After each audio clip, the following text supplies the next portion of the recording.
Salut à toi, bienvenue dans ce podcast. Alors aujourd'hui je voudrais te parler de bouche à oreille. Je sais pas si tu le sais, mais la plupart du temps, quand on parle de freelancing, on se dit au fur et à mesure tu vas avoir de plus en plus de bouche à oreille, ça va être de plus en plus facile, etc. Alors je voudrais du coup te donner un petit peu mon avis là-dessus parce que je pense qu'il y a pas mal de gens qui se trompent par rapport à ça. On se dit toujours au début c'est difficile de trouver des clients quand on est freelance, il faut aller prospecter à droite à gauche et après ça va quasiment tout seul. Ce matin j'avais un ami qui me contactait parce qu'il a une boîte et il me demandait quelques conseils de prospection en fait sur comment prospecter de nouveaux clients parce que il comptait énormément sur le bouche à oreille, ça marchait pour lui, mais il se rendait bien compte que voilà, il allait falloir au bout d'un moment prospecter quand même. Le truc, c'est que le bouche à oreille, ça ne marche pas toujours, ça dépend de pas mal de trucs. Je te donne un exemple. Si tu es à la campagne, genre vraiment dans une ville où t'as pas beaucoup de monde, le bouche à oreille, il va pas forcément de soi. Tu vois, le bouche à oreille, ça peut marcher pour des villes comme Paris, Bordeaux, Lyon, tout ça. Enfin, dès que tu es dans une grande ville, c'est plus facile parce que tu as des clients similaires qui se connaissent et tout. Enfin, ça va plus vite. Par contre, si tu es dans un endroit paumé, tu peux pas compter sur le bouche à oreille ou en tout cas un petit peu moins disons. Donc déjà ça c'est une première mise en garde parce que c'est pas aussi automatique qu'on peut le croire. Souvent on se fait des idées. Déjà quand on se lance en freelance, on se dit dès que je vais me lancer, je vais avoir des clients et que dès que je me lance et que je vais dire aux gens que je suis freelance, les clients ils vont tomber sur moi quasiment. C'est une idée qu'on se fait quand on se lance et après ils vont se filer le mot et j'aurai pas besoin de faire beaucoup d'efforts par rapport à ça et c'est vraiment une grosse bêtise. Je vais te dire, moi concrètement, c'est un petit peu l'inverse. C'est-à-dire que, alors moi je suis dans le cas je suis dans une grande ville, je suis à Paris et j'étais dans un milieu déjà qui utilise entre guillemets beaucoup de freelance, donc les agences de publicité. Donc encore, je suis une exception. C'est une exception en tout cas par rapport à la majorité des freelances. Tout le monde n'a pas un énorme réseau, tout le monde n'a pas, n'est pas dans une grande ville. Donc ceux qui disent le bouche à oreille c'est rapide et tout, ce sont des conneries. Ce sont des gens qui habitent dans des grandes villes et qui ont déjà éventuellement un réseau. Je vais te dire, moi quand j'ai voulu me détacher un petit peu des agences de communication, parce que là concrètement je crois pas que je travaille pour des agences, enfin j'en forme mais je les ai pas comme clientes. Dès que j'ai voulu me détacher par rapport à ça, je me suis rendu compte que, tu sais, moi j'utilise des techniques de prospection sur Twitter, LinkedIn, etc. Et je fais pas mal du coup de formations par rapport à ça parce que je trouve que peu de gens maîtrisent tout ça. Mais je me suis rendu compte que même quand je trouvais des clients, parfois des gros clients, tous n'étaient pas super enclins à me recommander. Alors tu peux dire ouais mais ça c'est parce que t'es mauvais, je pense pas du tout, mais c'est juste que t'as certains clients des fois qui jouent le jeu. D'autres pas, d'autres qui n'ont pas l'habitude de ça. Tu vois, quand t'as des... Moi, j'aime beaucoup travailler avec des clients qui ne font pas appel à des freelances d'habitude, tout simplement parce que ce sont les plus gros clients. Tu vois, pour moi, les plus petits clients, ceux qui payent le moins bien, ce sont ceux qui ont une bonne connaissance du marché, entre guillemets, des freelances, et du coup, qui en profitent, qui en abusent. Ce sont ceux qui payent les freelances au lance-pierre. Et éventuellement, ceux-là, ils peuvent te recommander, mais c'est jamais à des prix très élevés. Et moi, ce que je fais, c'est que je prospecte des gros clients, donc des clients qui n'ont pas forcément l'habitude de ça, et ils n'ont pas toujours derrière des connaissances à qui te recommander, ou ils n'ont pas l'habitude de ça, tu vois, ils n'ont pas l'habitude de filer ton contact à un de leurs amis ou à un de leurs proches, ou quelqu'un qui a un business similaire, et aussi pour des questions de concurrence. Du coup, voilà, le bouche à oreille, c'est pas si automatique que ça. Et moi, en toute honnêteté, en toute transparence, je peux te le dire, j'ai pas eu énormément de chance par rapport à ça pour ces raisons-là. Et aussi, je pense, parce que c'est pas automatique. Donc, tu peux pas compter uniquement sur le bouche à oreille. Il y a des gens qui peuvent faire une carrière de freelance entière grâce à ça.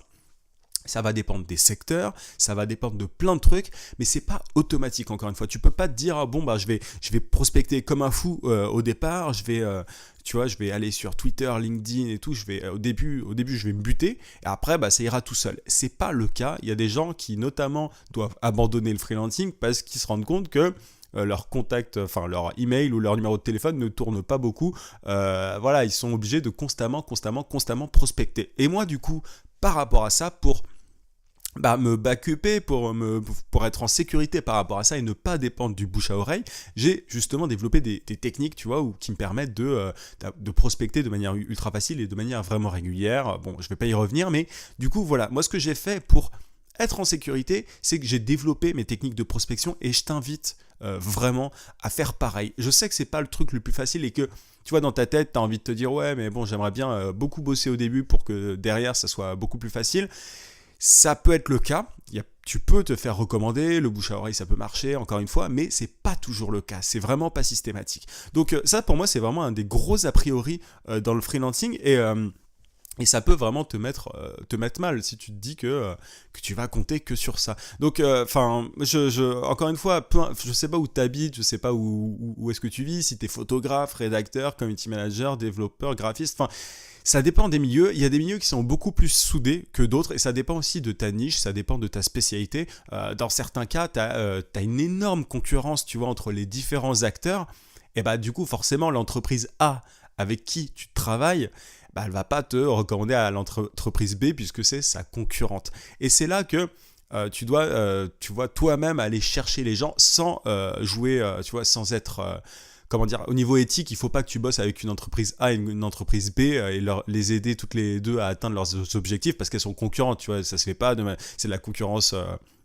Enfin voilà, c'est pas de la concurrence déloyale, mais tu vois ce que je veux dire, tu peux pas te dire, bon bah, je vais les aider toutes les deux, et en fait, tu les fais travailler l'une contre l'autre, enfin, éthiquement, c'est dégueulasse, mais par contre, tu peux aller choper d'autres entreprises ailleurs, et t'es obligé de sortir de ça. C'est un petit peu le petit problème, si je peux dire, de la spécialisation, de la niche. Après, encore une fois, tu peux avoir plusieurs spécialisations. Tu vois, si t'es spécialisé, je dis n'importe quoi, mais en logo pour e-commerce, c'est un pur exemple, tu peux proposer un super logo à une boîte A une boîte A en e-commerce mais spécialisée dans je sais pas le textile, un autre logo pour une boîte en e-commerce qui est spécialisée dans je sais pas moi les trucs de minceur, enfin peu importe, mais tu vois elles sont pas en concurrence donc tu peux proposer tes services tout en restant spécialisé en logo pour boîte dans l'e-commerce mais sans jouer sur cette concurrence là. Il y a plein en fait de sous-niches dans les niches et c'est à toi de jouer par rapport à ça. Mais tu vois qu'une entreprise dans le textile, en e-commerce textile va pas forcément te recommander à une autre boîte en e-commerce textile, tu vois, parce que c'est sa concurrente. Donc bref, j'espère que c'était clair, mais tu peux pas toujours compter sur le bouche à oreille. Et c'est marrant parce que moi quand je me suis lancé, au départ on m'a dit ouais mais tu vas voir...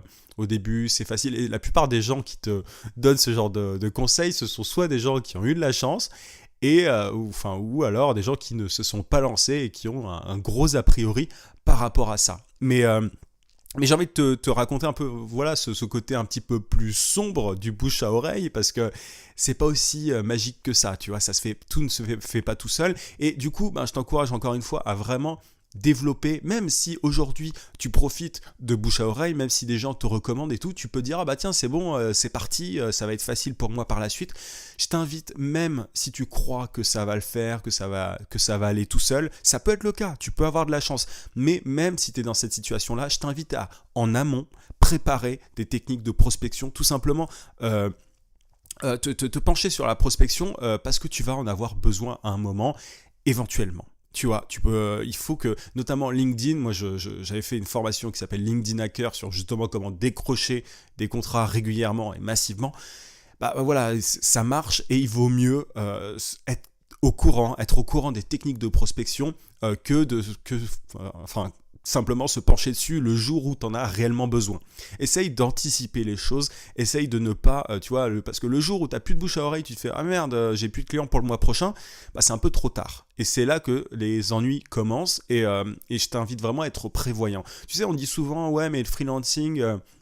c'est un truc vraiment pas, c'est un peu dangereux, c'est l'insécurité, c'est la précarité et tout. » Honnêtement, c'est la précarité et l'insécurité seulement si tu fais pas gaffe. Tu vois, moi, je me back up, je sais exactement ce que je fais, je sais combien de temps je peux durer encore sans client, si j'ai pas de client le mois prochain. Tout ça, ce sont des choses auxquelles il faut faire attention. Personne n'est là pour te dire de faire gaffe, c'est à toi-même de faire gaffe et du coup d'anticiper les choses. Mais te laisse pas porter. Et essaye de ne pas mettre tes œufs dans le même panier. Essaye de ne pas avoir simplement une source de clients. Ça ne peut pas être simplement le bouche à oreille. Le bouche à oreille, vois-le comme un bonus. Moi, c'est comme ça que je le fais. Ça m'arrive d'avoir du bouche à oreille, mais je ne fais pas partie des des personnes qui vivent simplement du bouche à oreille. J'ai pas que des clients grâce à ça, c'est plus de manière ponctuelle.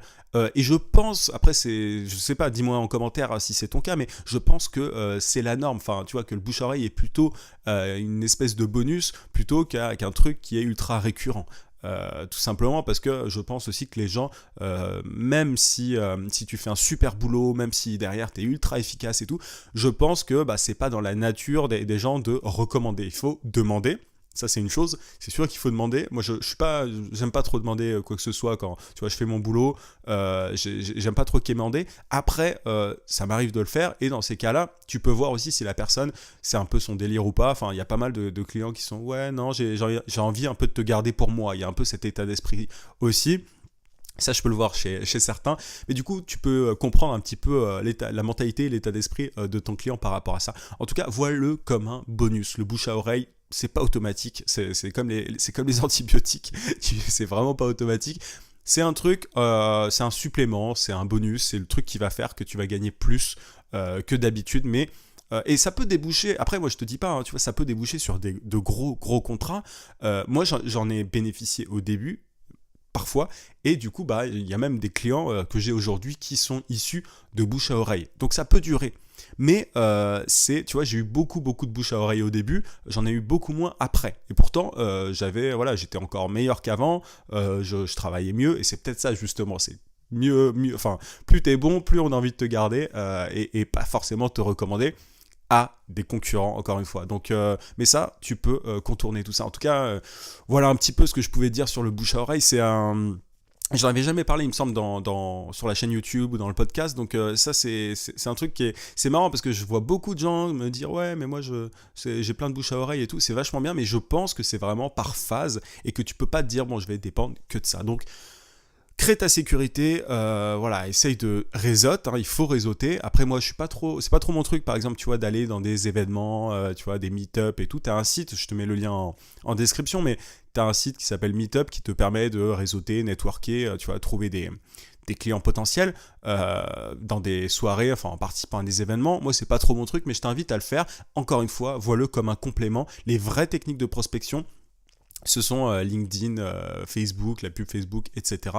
Et c'est comme ça que tu auras un flux continu de clients potentiels et tu peux pas simplement te dire je vais compter sur le bouche à oreille qui est beaucoup plus ponctuel, parce que c'est un truc que tu ne maîtrises pas en fait, c'est aussi simple que ça, le bouche à oreille ne se maîtrise pas. Par contre, les réseaux sociaux, la publicité, etc., ce sont des choses qui se maîtrisent. Tu vois, LinkedIn, tu peux avoir un process aussi au niveau des emails, tu peux envoyer tant d'emails par mois, tu peux même déléguer ça à d'autres personnes, enfin voilà, et tout ça, ce sont des choses que tu peux contrôler et maîtriser. Le bouche à oreille, c'est vraiment ultra ponctuel.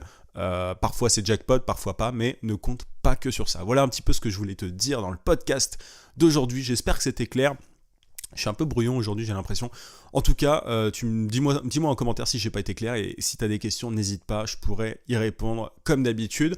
Si tu es sur YouTube, je t'invite à mettre un gros pouce et à t'abonner à la chaîne si c'est pas déjà fait. Si tu es sur le podcast, n'hésite pas à mettre une review sur Apple Podcast. Il y en a que 2, n'hésite pas, parce que voilà, il faut que ça grossisse tout ça, le podcast, c'est important. Je pense que ça plaît pas mal pourtant, donc n'hésite pas à mettre une review, et si tu es sur SoundCloud, mets un like. Je te rappelle aussi que tu peux télécharger ma formation en vidéo gratuite pour trouver des clients rapidement en freelance. Tu cliques sur le i si tu es sur YouTube, sinon tu as le lien en description. Je te souhaite un très très bon week-end. En attendant mardi, vie sans limite. À plus.